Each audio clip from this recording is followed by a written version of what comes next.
పెంచుకున్నటువంటి కింకరుడైన సుగ్రీవుడు పక్కన నిలబడి ఉన్నాడు. ఇవన్నీ రామచంద్రమూర్తి సాధించినటువంటి విజయాలు. ఇంకా కనుచూపు మేర అలా అసలు అందనంత కనపడుతోంది. చూసావా సైన్యం? ఆ సైన్యం ఎంత ఉంది అన్నదానికి సంబంధించి మాకు అందిన లెక్కలో నీకు చెప్తాం మీరు అని వాళ్ళు అన్నారు. గణిత శాస్త్రజ్ఞులు చాలా పెద్ద సంఖ్యలు చెప్పవలసి వస్తే కొన్నింటిని వాడుతూ ఉంటారు.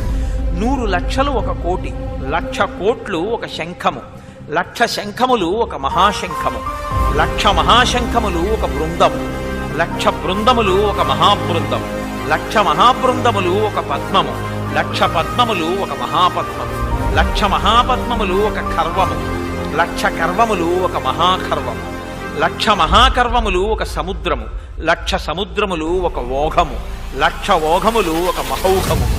ఈ విధంగా 1000 కోట్లు 100 శంఖములు